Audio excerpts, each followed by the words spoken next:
Good evening. My name is David Cashman from SEB Housing, and this is the information session for the affordable units at Carver Landing in Plymouth, Massachusetts. Point of this evening is to give a little bit of background information about the units that are going to be made available at this development, what the application process and requirements and eligibility criteria are, how the lottery will be run, and kind of what to expect moving forward. Just as a bit of background, we're an off-site affordable housing consulting group, so we're not the developer or the management team, so we're not physically on site, but we do get contracted by various management teams or developers with developments around the state that do have affordable units, including this one. And part of the services that we provide is to market the units as we have here, to conduct informational sessions, to interact with people who are interested in the opportunity, and to collect and analyze applications to determine eligibility and then ultimately run the lottery. So in the initial phases, we're sort of the main point of contact for anyone who is interested.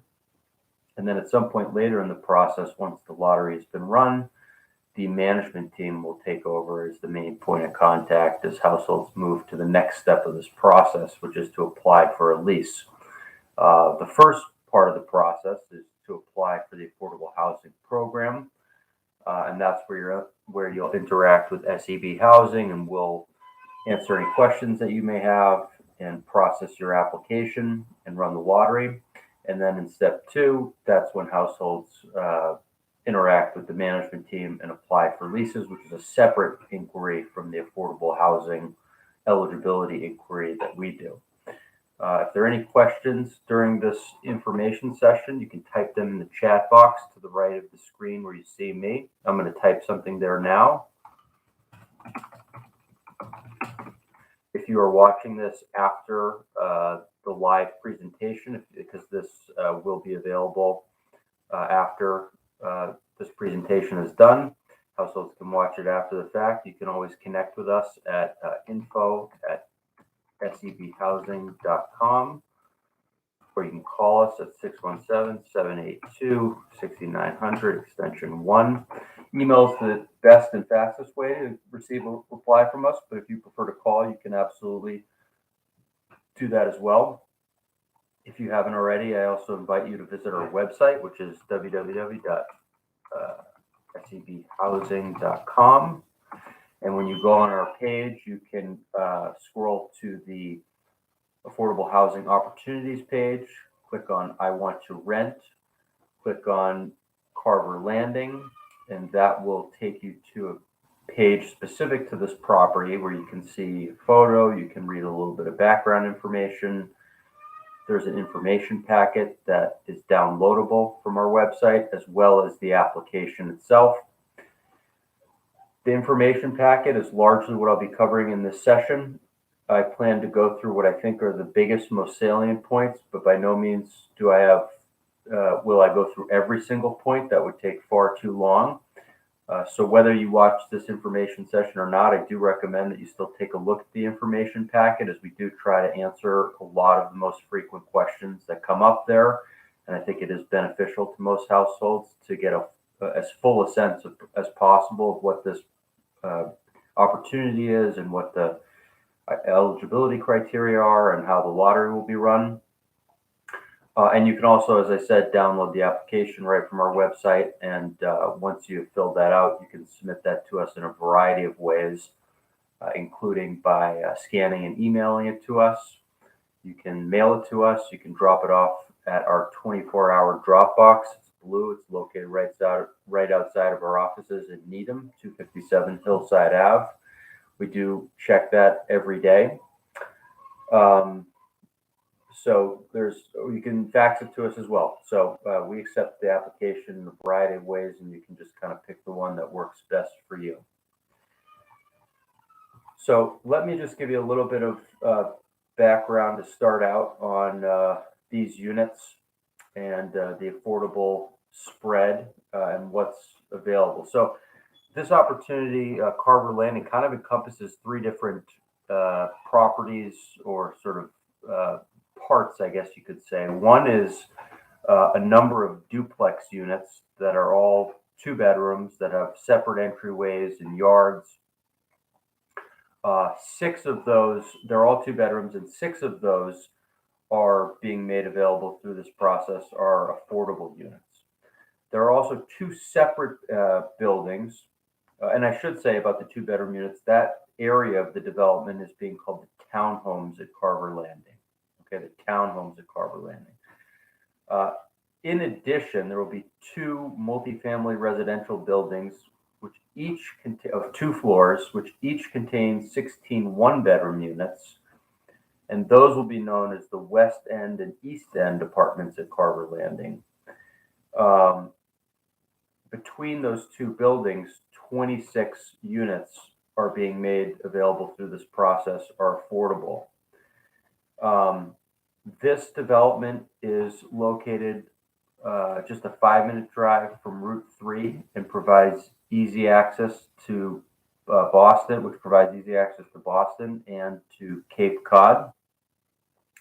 It's less than 5 miles from the ocean and about 3 miles from Plymouth's town center, which has a number of museums, shops, pubs, restaurants, and entertainment. It's also close to some outdoor green spaces if you like to be outside. Miles Standish State Forest is very close by. There's some golf courses close by, walking trails. So it has a little bit of everything. Pets are allowed, and there's free parking on site. As I said before, 26 one-bedroom units will be made available through this process. Those one-bedroom units have 1 bathroom. They're a little over 700 square feet, and the rent for those is $1,844 per month. And there are 6 two-bedroom units. Those are in the townhomes. Those have 1.5 bathrooms each, are about 1,000 square feet, and the rent for those is $2,036 per month. These are the affordable rents for these units, and in case you're wondering, the affordable rents are not calculated, they are not set to any particular applicant's income or assets or financial picture. They're set according to a formula that is governed by this program that ties them to the area median income for this area. And this area is in the Boston, Cambridge, Quincy area, which is an area that is very broad and which covers dozens and dozens of cities and towns from the South Shore up to Metro West, right around Boston, and all the way up through the North Shore. In the state of Massachusetts, the income limits in the Boston, Cambridge, Quincy area are the highest of any other area. So if you've seen other affordable housing opportunities, including ones that SEB works on and ones that we don't, if they are in a different area, maybe they're out closer to Worcester or even further west, you may see that the income limits for those opportunities and also the rents are a little bit different than what you see here. But the kind of key thing, you don't have to understand how those rents are set. I think the salient point to remember is that those rents are those rents. They don't change based on any particular applicant's financial situation. So they're not going to go up and down based on, how much someone makes or what their assets are. But they do fluctuate from year to year. Now, they won't ever change in the middle of anyone's lease, because once you have a lease, and that's, the rent that you agree to pay is set for the terms of the lease. But because area median incomes do change each year, typically right in the beginning of April, rents get reset. And so for any new lease term, or if a unit's vacant and it's being leased for the first time, those rents can change. They typically go up each year, not always. And usually the increases are fairly modest, although I guess it all kind of depends on perspective. So just something to keep in mind, that those rents, you should expect that they will change in future years. You should also keep in mind that tenants in affordable units will be responsible for some utilities, including electricity, which includes heat, cooking, and hot water. However, water and sewer are included in the rent, and each affordable unit tenant will have access to a free parking space on site. Let's talk a little bit about the eligibility criteria for this opportunity. In order to be eligible, households must have income and assets that qualify within the program parameters. And we'll talk a little bit more about that in a few minutes. For the 2-bedroom units, household priority will be given to larger type 2 households who are appropriately sized for those units and wouldn't be overhoused in those units. Households cannot own a home upon move-in, so they must be sold. If you own a home now, you can still apply, but the home must be sold before you're able to sign a lease. And finally, households or their family members cannot have a financial interest in the development, and they also cannot be a related party, which includes employees of the management team or the development company. And you never know who might come walking in the door, so you gotta stay on your toes. Some of the units will be disabled accessible. 2 of the 2-bedroom units are disabled accessible units. So they have specific features built out for persons with mobility impairments. Those units will, any households who need those specific features will have priority for those features. Any household can apply and be on those waiting lists, but households who need the features will get priority, independent of their household size or composition. So let's talk about the first major eligibility criteria, which is income limits. It probably comes as no surprise that as these are affordable units and they're being made available at a price that is less than their market rate equivalents, there are limits to who's eligible. And one of the big sort of limitations is that there are income limits. And these are listed in the information packet and the ad and the application and on our website, so you don't have to write this down or memorize it. The income limits are set based on the number of people in the household. So that includes everyone who's going to be on the lease and everyone who's going to be living in the unit as their primary residence. For a household size of 1, the maximum income limit is $70,750. For a household size of 2, it's $80,850. For a household size of 3, it's $90,950. And for a household size of 4, it's $101,050. Note, these income limits change every year in April. They usually go up, but right now, those are the applicable income limits. If you circle back in about 5 months from now, they'll probably have changed and gone up by some amount. Income in this program is counted as a projection moving forward over the next 12 months for all household members, with the exception of minors under the age of 18 years old. Any income from minors from employment does not get counted. Income from minors from other than employment would get counted. So if they were receiving regular, let's say, trust distributions or something, that would get counted. And income from full-time students who are dependents over and above $480 does not get counted. So if one of the household members is a 21-year-old college student who, in addition to their studies, is also working full-time on the side, and they make, let's say, $10,000 a year, only $480 of that gets counted towards the applicable income limit, not the full $10,000.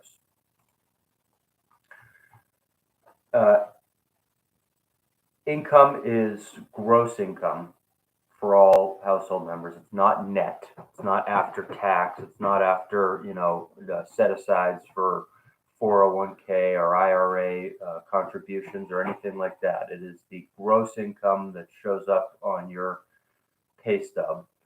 Now, if you're self-employed, it's a little bit different. For self-employed folks, and many people are these days, you have your, costs of sales and you have your expenses, and those do get taken out. Okay, so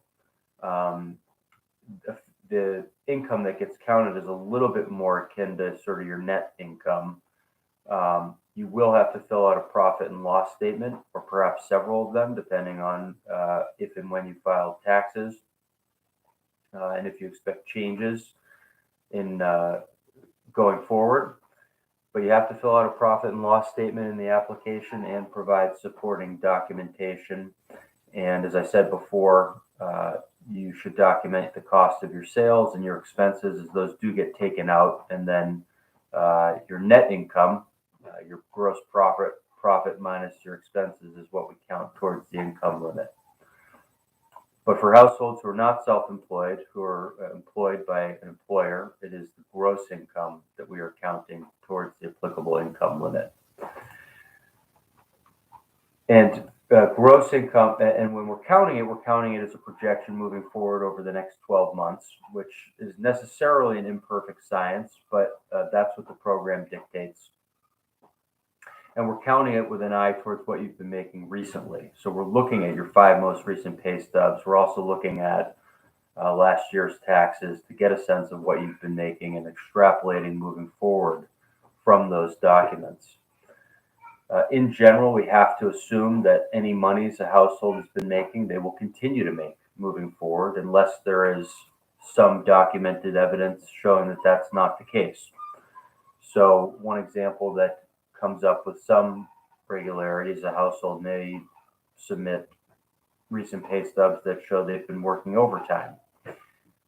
And in general, we'll have to assume that that overtime will continue to be worked moving forward, unless there is some documented pattern which conclusively shows that that's not the case, or if we were to get something in writing from the employer saying that overtime will absolutely no longer be allowed moving forward, or if a household has recently received bonuses that show up in their most recent pay stubs or tax returns, we'd have to assume that those will continue to be received, unless there is something that shows conclusively that's not the case. So general statements, that sometimes do come up from households is, they may submit pay stubs or tax returns that show that they've made $80,000 a year, and a household can't just say to us, yeah, but I'm going to work less this year, and I'm going to really scale back, and I think I'll make $60,000 this next upcoming year. We're not allowed to just accept those types of statements. We have to. If you've been making $80,000 and that's what you're on track to make this year, we kind of have to assume you'll continue to make that, unless you can show us with some evidence that that's no longer going to be the case.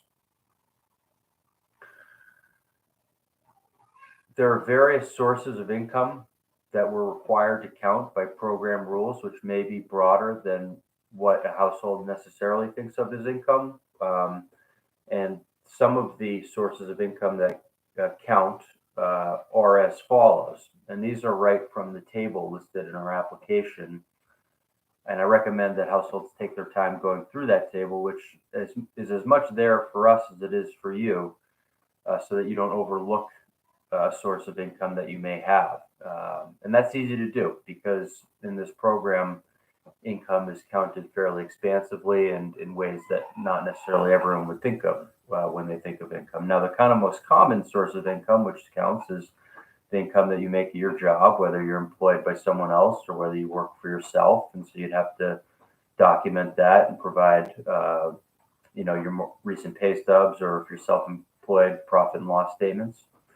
But you may also receive other sources of income that don't as readily come to mind, like child support or alimony, or Social Security income or Social Security disability income. You may receive regular retirement distributions or have a pension. You may receive unemployment compensation or workman's compensation or severance pay. You may also receive periodic payments from friends or family members.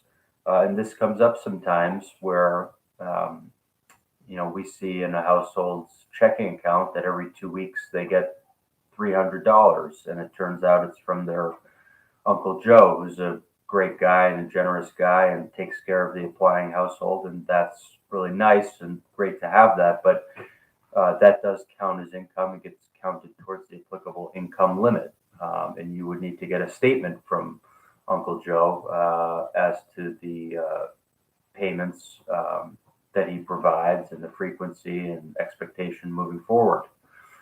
You may also have assets that generate income, and we'll talk a little bit more about assets in a second. And you may have other sources of income as well that we haven't listed there.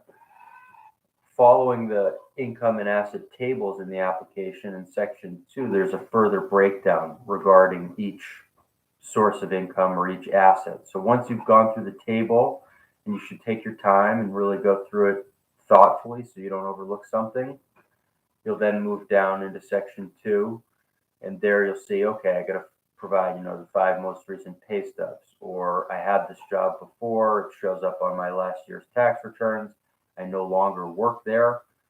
Wouldn't be fair to you for us to continue to count the income that you received there, so you have to document that you no longer work there.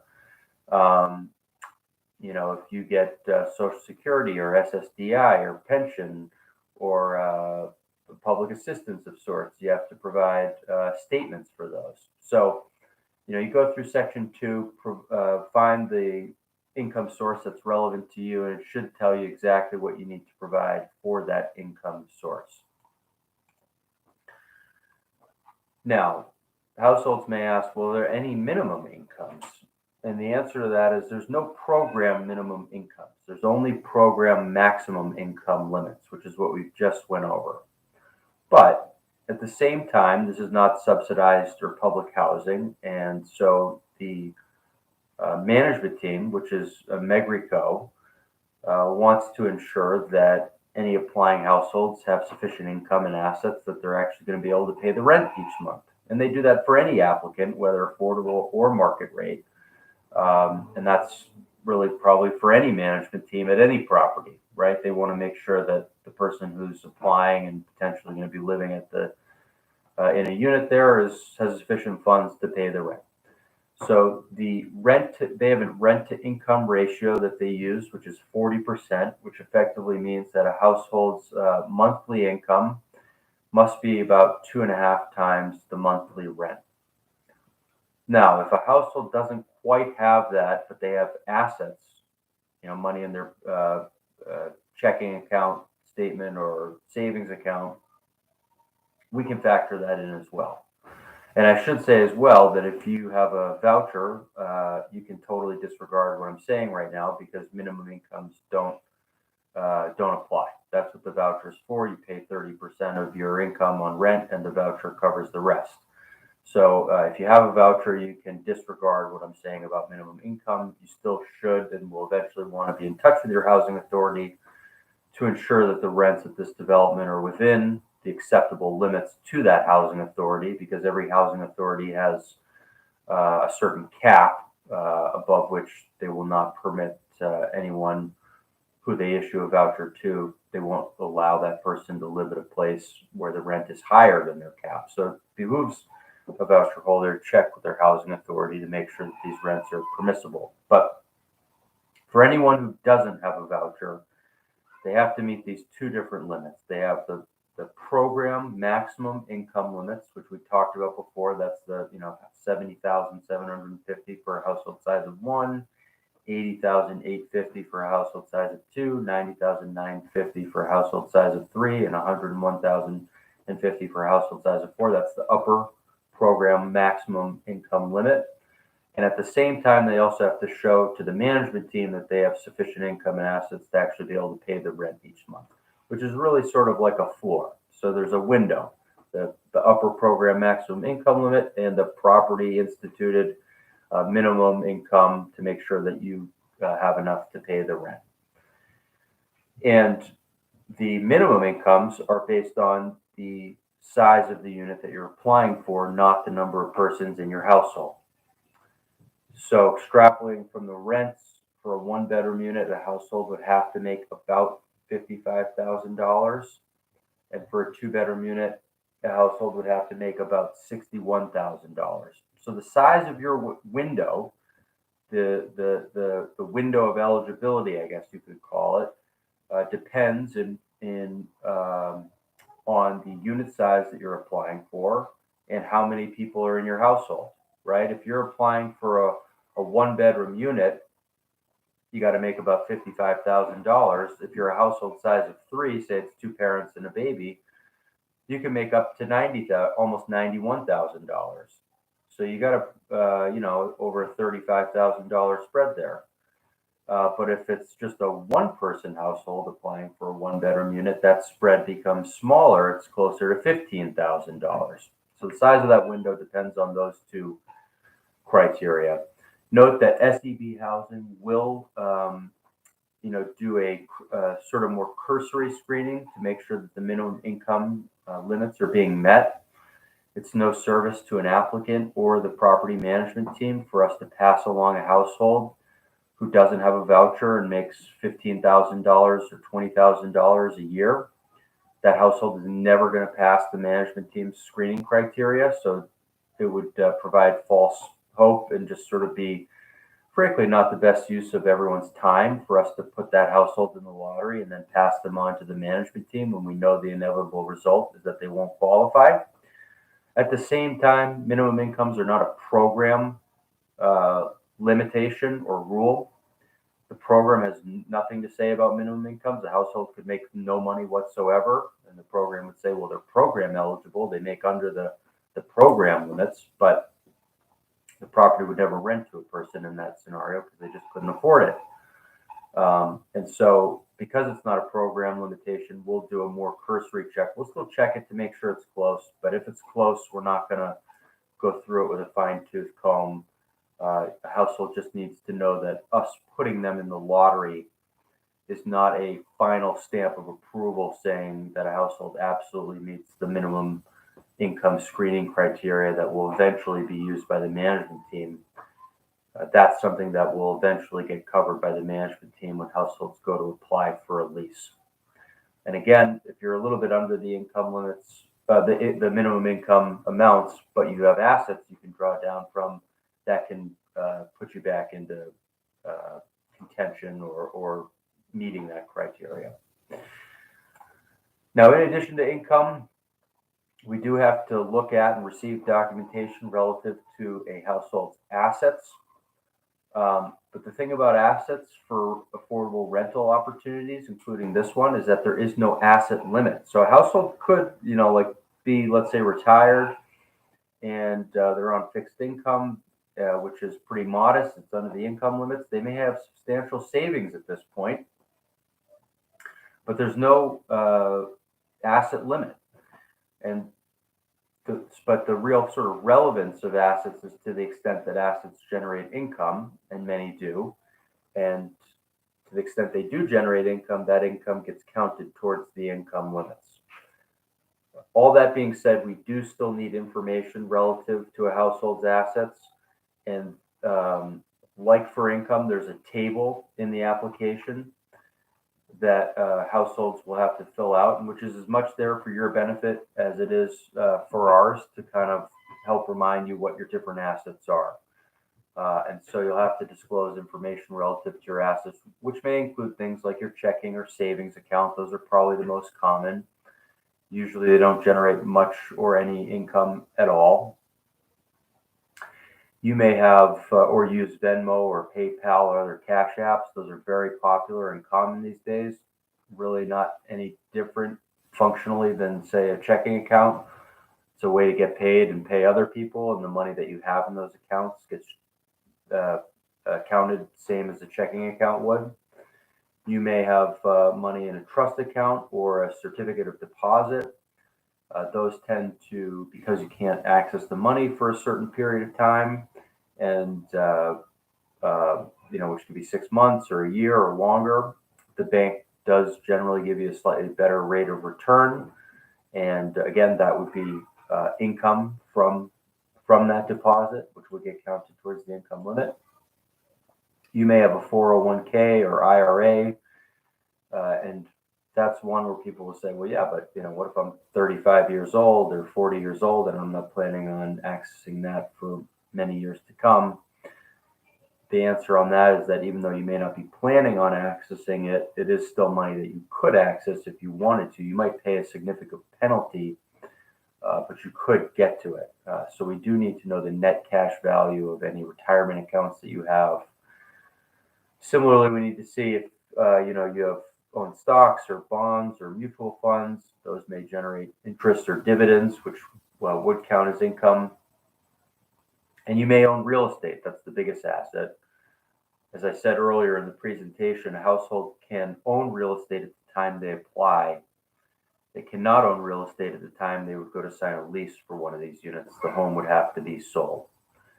And if you do own real estate now, you have to provide documentation relative to the value of that real estate and any mortgage or outstanding loans on the real estate. We do not count or need to see documentation relative to personal assets. So like cars or things, motorcycles, jewelry, collections of sorts, art. We don't need to see documentation relative to those types of assets, and those don't get counted. So those are kind of the two biggest eligibility criteria, and I'm going to move on now. I should say, if you, after listening to this presentation and reading through the information packet, if you think you're interested, probably the most important piece of advice I can give anyone watching is to get your application in early.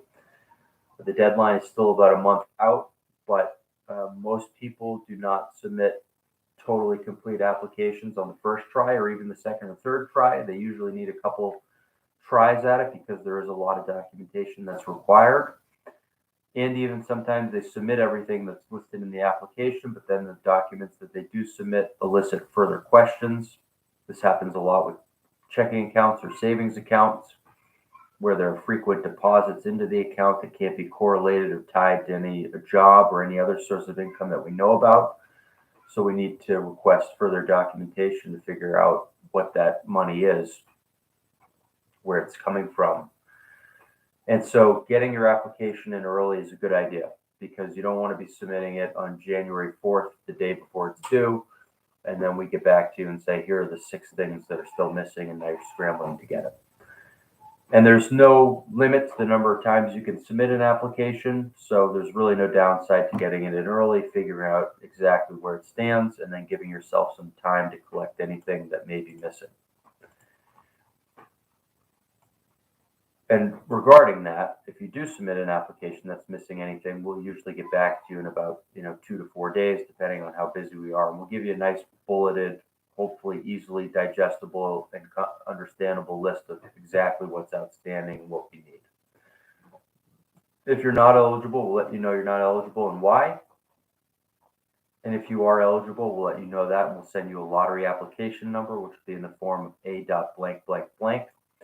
And that is simply an anonymous identifier to be used when we run the lottery. It has no bearing on your sort of ranking or priority in moving forward or anything like that. And when we send you the lottery application number, it'll also include some other information. It'll be a one-page letter. Just take a look through there, make sure that everything we put in there is consistent with what you think you put in your application. So it'll include things like which bedroom type did you apply for, or both of them, because you can apply for both. What household type you are, who are the different members in your household, when the lottery date is, whether you indicated need of an accessible unit. So just take a look at that letter and make sure that everything we've put in there is consistent with what you think you put in your lottery application. When you do fill out the application, one of the first questions will ask you, what bedroom size are you applying for? You can apply for both, and there's no downside to doing so. So if you think you could be happy in either a 1-bedroom or a 2-bedroom, fill out that you want to apply for both. There's really no downside to doing so. You may not be eligible for both, or you may be eligible for both, in which case at some point moving forward, you may have the opportunity to decide which one you more prefer. If you only indicate that you're interested in a 1-bedroom and later change your mind, you may not be able to use your status as a lottery household. You could still apply for the 2-bedroom, but you just would kind of lose some of that priority you might otherwise have had you applied for a 2-bedroom when you initially submitted a lottery application. So Moral of the story is, be more inclusive rather than less inclusive in selecting the number of bedrooms you're interested in applying for. There's really no downside to doing so. One of the questions on the application will also ask you about your household type. You can either be a type 1 household or a type 2 household. And a type 1 household is a household who the program would say only needs one bedroom, is appropriately sized for a 1-bedroom unit. And a type 2 household is a household for whom the program would say they are appropriately sized for a 2-bedroom unit.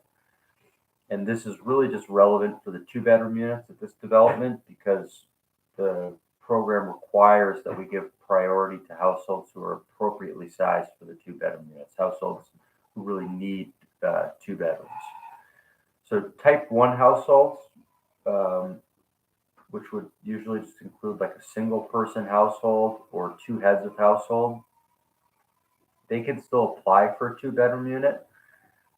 They just wouldn't get priority for it as contrasted with a type 2 household who the program says needs 2 bedrooms. So, if you have, let's just say a married couple and 2 kids, the program says they really need 2 bedrooms. They obviously can't, 1 bedroom would, they might be too much family for that. They need 2 bedrooms. They should have priority for that, as contrasted with, say, just a 1-person household who thinks that 2 bedrooms would be nice, but they don't really need 2 bedrooms according to the program. So when we do the lottery drawing, we create waiting lists which establish an order of priority for moving forward for households to apply to rent units. The type 2, the larger households, will be higher on the 2-bedroom waiting list. Okay, so the lottery will be January 19th. It'll be virtual, just as we're doing here. Every household who's eligible for the lottery will be in the lottery, and every household's number will get picked, which I know often has households scratching their heads. So often when we think of lotteries, we think of winners and losers. To this day, I still get questions from people who have affordable housing experience who say, who were the winners, who got picked? And the answer is there's no winners and losers, and everyone gets picked. Okay, every single household gets picked. We'll put all the numbers in a box. I'll pull them out one by one, and I'll show the numbers up to the screen as I go. After we do the drawing, within a few hours or at the latest the next morning, I will send every household who is in the lottery the waiting list. The waiting lists are ordered top to bottom in the order of priority that households will have in moving forward in the next step of the process. So when you get those waiting lists, you just find your lottery application number, which will be the A.blank blank blank. If you were the very first household to submit a lottery application to us that was totally complete, you'll be A.001. If you were the 10th household to do so, you'll be A.010. So you just find your lottery application number on the waiting list, and you'll be able to see where you are relative to other households on the waiting list, which will give you an idea of, are you going to get to move forward? And if so, how soon can you expect to be invited to move forward in the next step of the process, which is to apply for a lease. So there aren't winners and losers. Every household gets picked. Every household will be on a waiting list. The waiting list will show you where you are relative to other households moving forward in the next step of the process. On the 2-bedroom waiting list, the type 2 households will be above the type 1 households because we have to give priority to larger households who need 2-bedroom units versus just might like 2-bedroom units. So after the lottery, we send you the waiting list. We then kind of put you in contact with the management team, Megrico. We communicate with them. We provide your information to them, the contact information. We provide their information to you.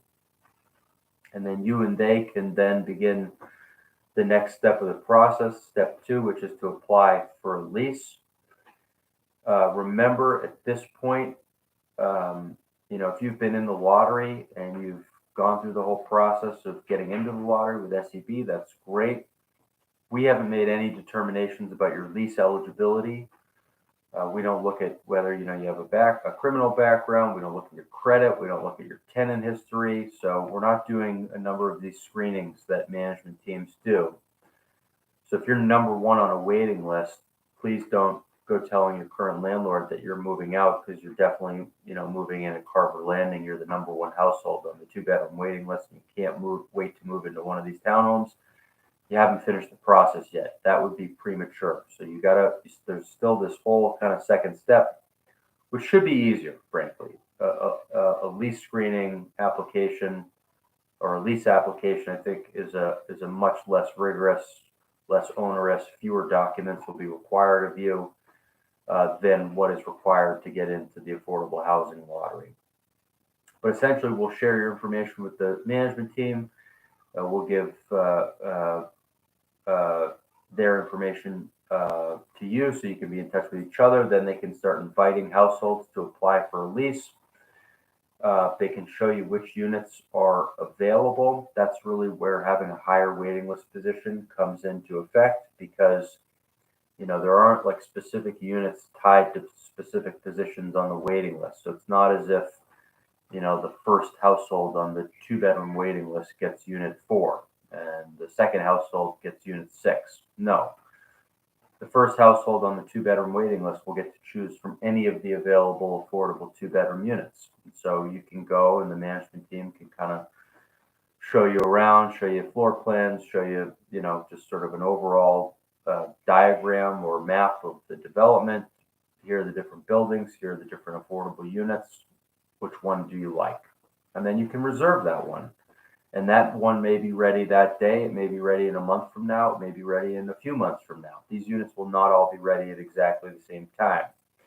So that's another advantage of having a higher waiting list position, because you can kind of get your most preferred unit in terms of, where it is in the development, but also when it's going to be ready. You may not want the first one to be ready. Maybe you have a few months left on your lease and you want one that's ready in 3 months from now. So, and the same applies for the 1-bedroom units. Those, again, are all contained within 2 separate buildings. And so the management team, if you're applying for a 1-bedroom unit, can show you those, and you can select your most preferred and desirable one if you're the number one household on the 1-bedroom waiting list. Once you've reserved that unit, then the next household on the waiting list will get to choose from the remaining 1-bedroom units, and so on and so forth till all the units are taken. And then once you've been, deemed eligible for a lease by Megrico, the management team, and you pick your selected unit, and you'll figure out a date to move in. Great, you're done. You can move in, and hopefully, you love living in your new unit. It's been not the easiest process to get there, but hopefully it's all totally worth it once you get into your new unit. Keep in mind, our certifications for the lottery are not good forever, right? So like the fact that, maybe you submit an application in mid-December and we look through everything and say, yep, you're eligible. Well, if for whatever reason you didn't move in till November of 2022, well, at that point, that's a little bit too far out from when we certified you. Your circumstances could have totally changed. You could have gotten a new job, and now you're making double what you made in December of 2021 when you applied. So if you move in, it's a 6-month cutoff date from the date of the lottery, which is the lottery is January 19th, 2022. So just keep in mind, if you end up picking I think probably one of the last units or to be delivered in this development, and you end up with a move-in date that's after July of 2022, you may end up having to update your file with us just to show that you continue to be eligible for the program. If you move in before then, you don't have to worry about it. You don't have to update your file or give us anything new. Once you're in the unit, you're done for a while. But if you love the unit and you love living there and you want to renew your lease for year 2 and beyond, every year you will have to recertify, showing that you're still eligible for the program. So we do recommend sort of having a file and just updating your income and asset documentation so that when it's time to undergo that review, you have everything you need, and that is relatively simple. The nice thing about the recertification is that you can make considerably more money and still be eligible. So just taking as an example, this year's income limits right now, you can make up to $70,750. But if you were recertifying, you could make up to $99,050. This is for a household size of one. So there's almost a $30,000 buffer, and you will have already done it before, so you kind of know how it goes, and you know the expectations, and you know the documents you need. For a household size of four, the buffer is even greater. They can make $101,050 today to be eligible.